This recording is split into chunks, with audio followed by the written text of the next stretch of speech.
Hey everybody, welcome back. We're on chapter 3 now of Frindle. And like we did last video, I like to kind of summarize the chapters that we've read before, just to kind of ready our minds for the new information we're going to get on our story, on our narrative. So we met Nick Allen, and we know that Nick's a bit of a class clown, bit of a troublemaker. We also met Miss Granger. And we learn that Miss Granger cares a lot about words. In fact, Nick is very worried about going into the fifth grade because he knows all about Miss Granger because of her reputation. And all the students seem kind of worried about entering her classroom because she is very strict, it seems.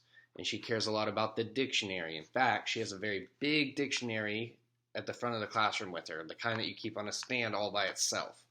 So that's where we're at currently in our story. Chapter 3 is called The Question, and let's go ahead and start off. It says, the first day of school was always a getting acquainted day. The first day of school was always a getting acquainted day. Acquainted. Sometimes with new words, I have to think about my own life and think about what I know about the first day of school. What do we usually do on the first day of school? Well, we kind of get to know each other, right? You get to know your new classmates, you get to know your new teachers, the teachers get to know you, so maybe getting acquainted means getting to know one another. Okay. Books were passed out, and there was a lot of chatter. Everyone asked, what did you do over the summer? Periods 1 through 6 went by very smoothly for Nick, but then came period 7. Mrs. Granger's class was all business. The first thing they did was take a vocabulary pre-test to see how many of the 35 words for the week the kids already knew. Tremble, circular, orchestra. The list went on and on. Nick knew most of them.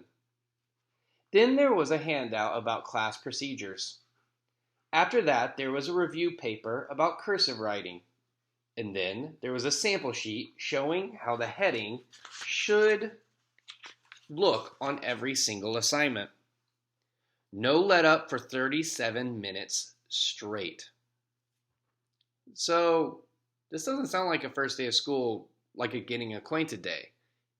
We kind of think of the first day of school as kind of a fun day, not really doing a ton of work. But that's not the case for Nick and his classmates in Mrs. Granger's room. They've been working for 37 minutes straight.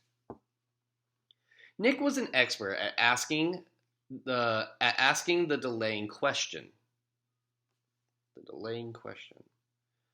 The delaying question, also known as the teacher stopper or the guaranteed time waster. At 3 minutes before the bell, in that split second between the end of today's class work and the announcement of tomorrow's homework, Nick could launch a question guaranteed to sidetrack the teacher long enough to delay or even wipe out the homework assignment. But the timing was important. Asking the right question was the hardest part. Questions about stuff in the news. Questions about the college that the teacher went to. Questions about the teacher's favorite book or sport or hobby. Nick knew all the tricks, and he had been very successful in the past. Here he was in 5th grade, near the end of his first language arts class with Mrs. Granger, and Nick could feel a homework assignment coming the way a farmer could feel a rainstorm. Wow, that's pretty cool figurative language. It's kind of like a comparison, right? We're comparing Nick to a farmer. And the only way that Nick and a farmer are similar is that Nick can feel when homework's about to be assigned the same way a farmer can feel when a rainstorm's coming. Cool. Mrs. Granger paused to catch her breath, and Nick's hand shot up. She glanced down at her seating chart and then looked up at him.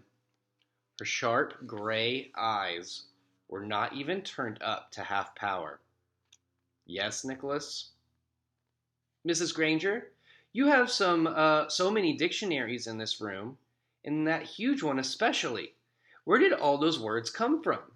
Did they just get copied from other dictionaries? It sure is a big book. It was a perfect thought grenade. Kapow! Several kids smiled. and a few peeked at the clock. Nick was famous for this. The whole class knew exactly what he was doing. Unfortunately, so did Mrs. Granger. She hesitated a moment and gave Nick a smile that was just a little too sweet to be real. Her eyes were the color of a thundercloud.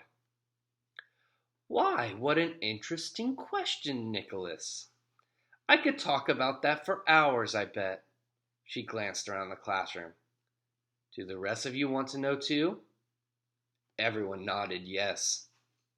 Very well then. Nicholas, will you do some research on that subject and give a little oral report to the class? If you find out the answer yourself, it will mean so much more to you than if I just told it to you. Please have the report ready for our next class. So it seems like in Nick's attempt and his effort to get no homework, he ended up getting homework assigned to just himself. And it's to do the next day. He has to give an oral report on where words come from. So he has to stand in front of the class and tell everybody. Mrs. Granger smiled at him again, very sweetly. Then it was back to just business. Now, the homework for tomorrow can be found on page 12 of your Words Alive book. Oh no. So that means everyone did get homework, and Nick got extra homework. It really backfired. Nick barely heard the assignment. His heart was pounding, and he felt small, very small. He could feel the tops of his ears glowing red, a complete shutdown, an extra assignment, and probably a little black mark next to his name on that seating chart. Everything he had heard about this teacher was true.